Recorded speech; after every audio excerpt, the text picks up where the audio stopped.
I will open the platform for the attendees if they have questions. Okay, Abiskar, please. So the main problem that I'm facing is whenever I cover a topic, I'm not sure how much do I need to stay in that topic before I move on to the next one. So So by topic, what you exactly mean by topic? Like is grammar or what exactly? yeah, so basically grammar. So basically I'm following the TEF exam. I mean from B-Butters, and they have passé composé, and then you have, future prosé. And so I just feel like, for example, right now I'm doing passé composé. So how long should I stay on this topic? Like, do I need to master it? Like, do I need to clear everything before I move on to the next one, which is imparfait? So, and like sometimes if I do decide to move on, then I feel like the topic that was before this one, some things that I didn't clear out there is kind of holding me back on this one, like the prepositions that you use after a verb. If I'm not clear on that, then it's kind of dragging me down in future topics. So I always get hung up between whether I should move forward or go back, or should I stay on the same topic. So that's one thing I'm having some problems with. So in this case, I would suggest, I mean, mastering one and staying on one topic may not be a good idea. I mean, when you get basic understanding of certain topic, whether it's passé composé or anything, just get the basic understanding and move and try to understand the other things. And of course, you will make mistake. I mean, even I learned passé composé and I made mistake, and I was like, how did I make mistake? I mean, I thought I understood, but that's the way. If you keep doing it, and then eventually it will you will be good at it. So just don't focus on a particular grammar structure too much. What in my experience I would tell you, like when I understood most of the grammar structures, I mean, and most of the grammar structures which are required for TEF, except for I think passé simple. Passé simple I knew, but I knew that I won't use it. I knew how to spot passé simple and all. But apart from that, all the grammar structures up to C1 or C2 level I knew. But I had to, even though I knew, if you ask me a question about it, I would be able to tell you. But when it came to writing essay or fait divers or something speaking, I made mistakes. So I had to revise them again and again, again and again, several times before getting getting command of all these things. So that's going to happen. So no need to worry about that. And I think maybe with the conjugations you can just practice enough, because you need to, because I struggle with the conjugations a lot. I I just forgot all the suffix and prefix you need to use. So I, in fact, before the exam, maybe twice, thrice, I just wrote all the conjugations of the 200, 300 verbs which we get from the Vivatas, that Excel. So for all the tenses, I used to do that because that's the way I could remember. So probably you can just figure out, what things work for you and what doesn't. And initially you feel that, but once you reach a bit, once you are done with the grammar, I think you'll understand, because at that time you start reading from the other sources also. You'll just get a hang of it, like all those tenses. That way you'll practice more. Okay, merci beaucoup. Thank you for the question. Okay, so next in the queue is Kimberly. Hi, yeah, thank you for sharing your stories. I just wanted to know a little bit more about, so after getting to the B1 level, um, at what point did you start using specifically Prep My Future? Like I understand for speaking and writing, you went to like workshops, right? But I am aware that although Prep My Future has just a few actual tests, there are many practice exercises.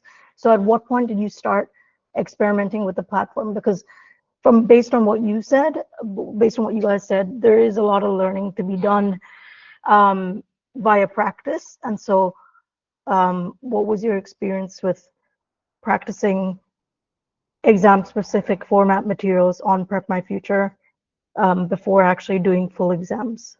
Actually, I had taken Prep My Future this I think last year, and the subscription expired because I never used it, and then I had to buy it again before.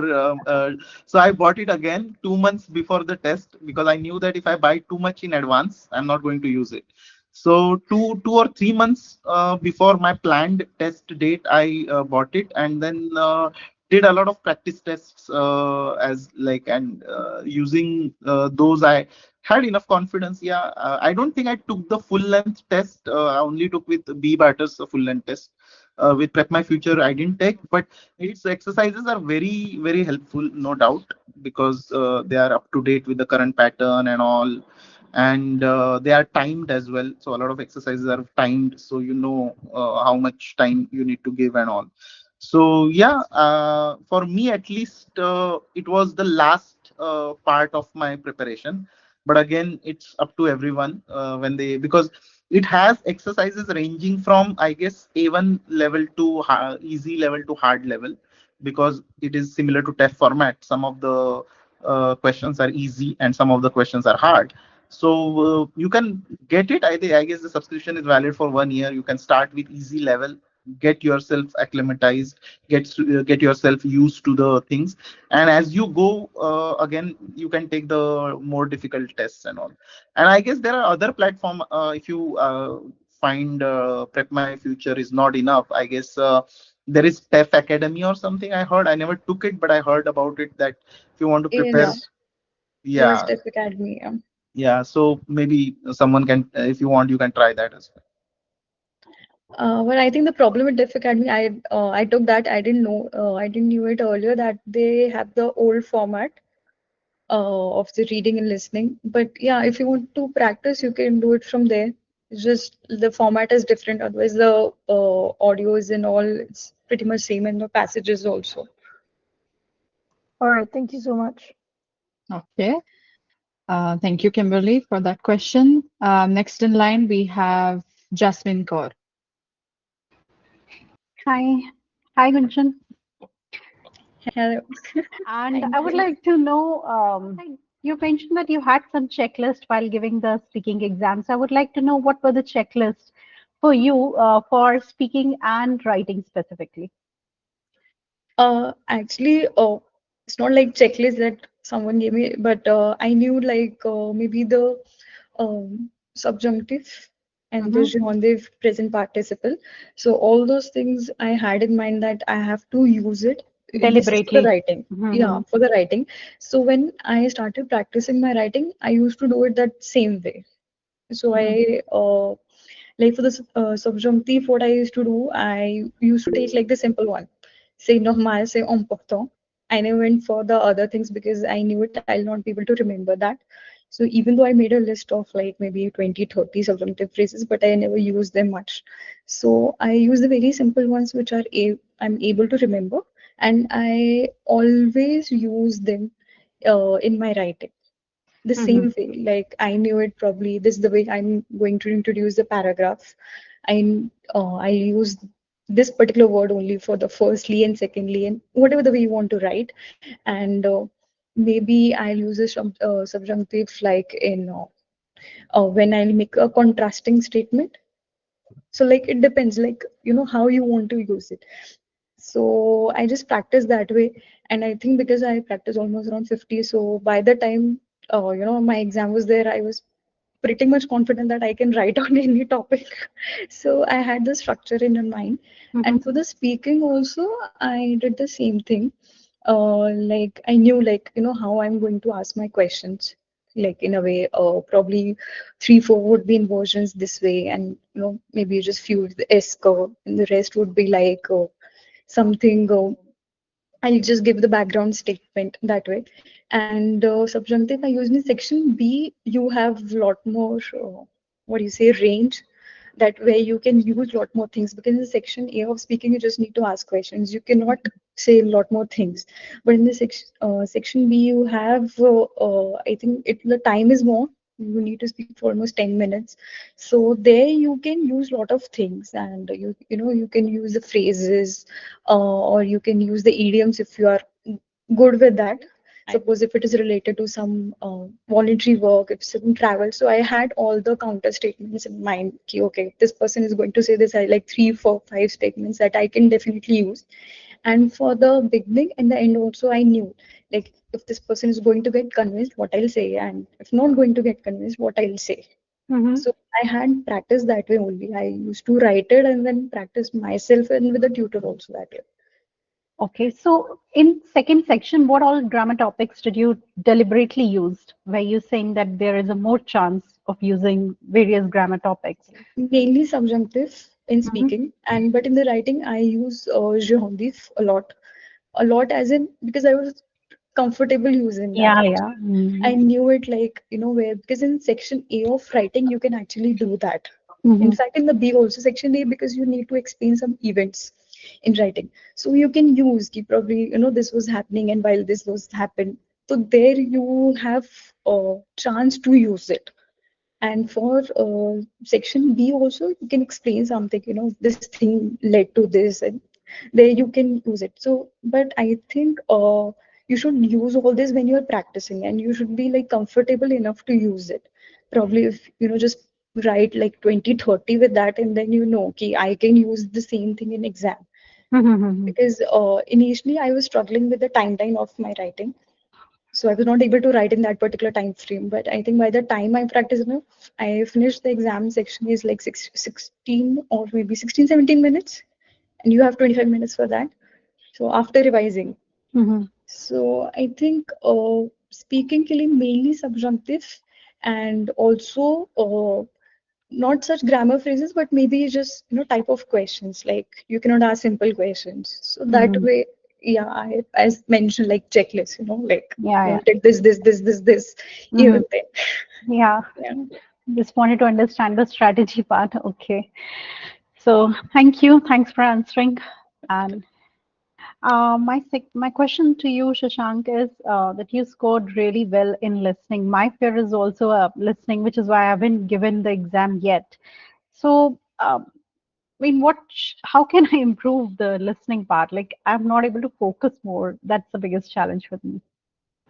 So listening is as you mentioned, it's more of a test of focus than Yeah. vocabulary, because even during the test, I felt like I mean, just on a side note, I felt like I answered one question wrong, because you have few seconds to listen to the audio and then few seconds to mark, and then suddenly the second audio started playing, and I was like, no, forget about that. You have to focus on this audio. So focus is very important.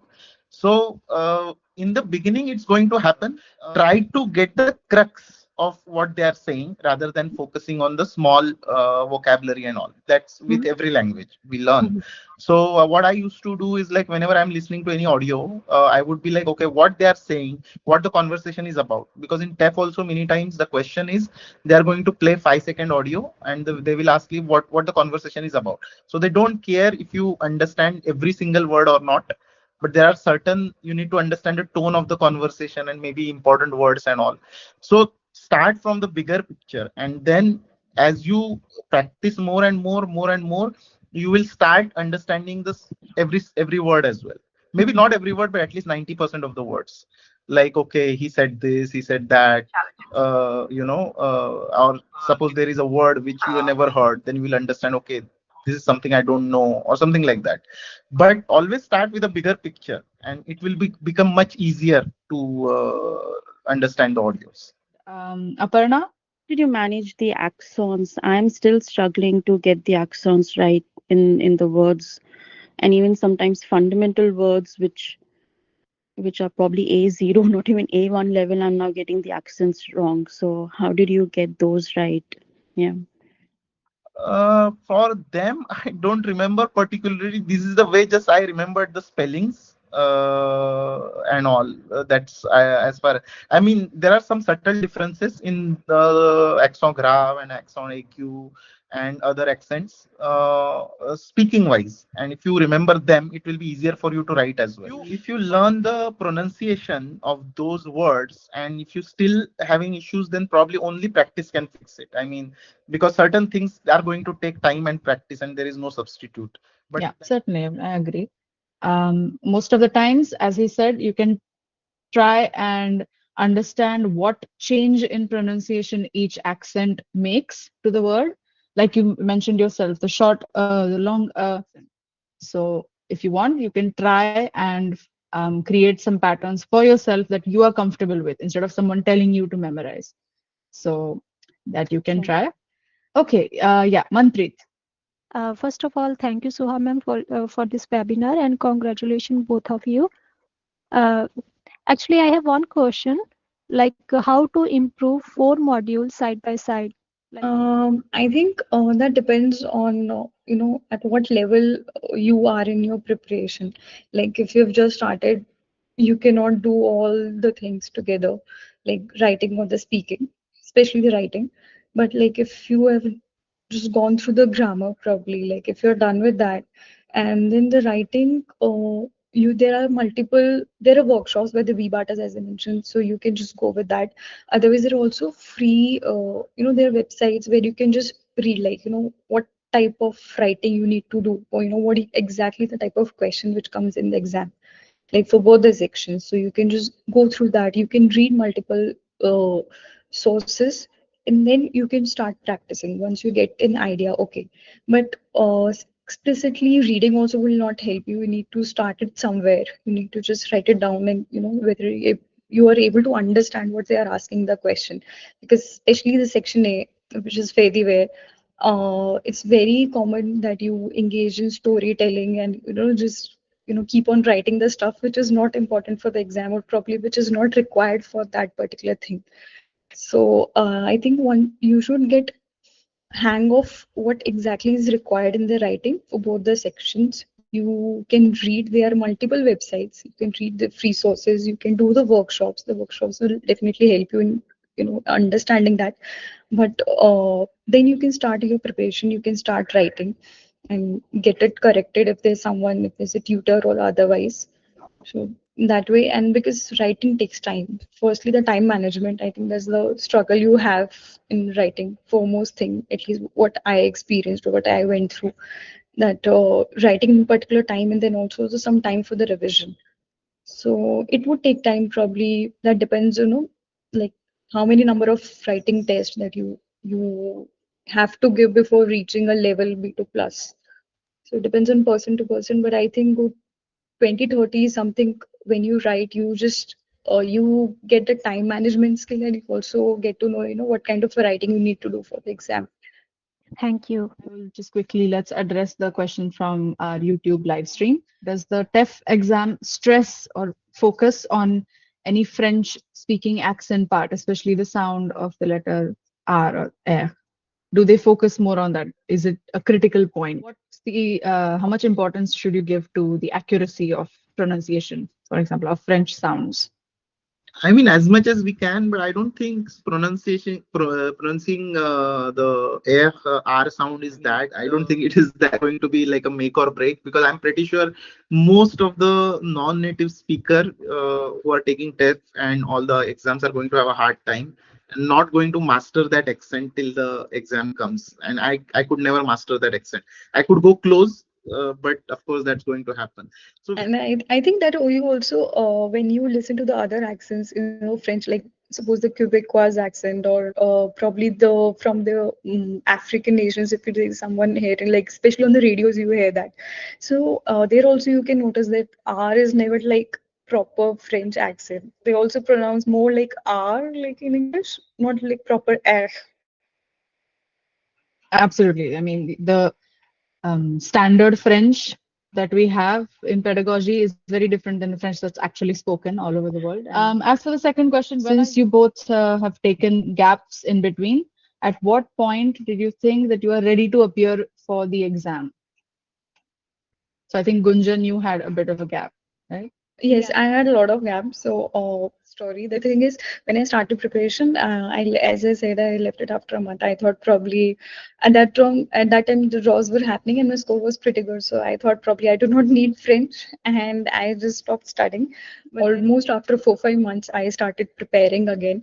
But yeah, during those 6 months, as I mentioned, I studied for 6 7 hours like daily. So that was the thing, and so I just made a deadline for me instead of waiting that when I'll feel ready. I didn't go that way. Vishal, would you like to ask your question? So yeah, congratulations both of you.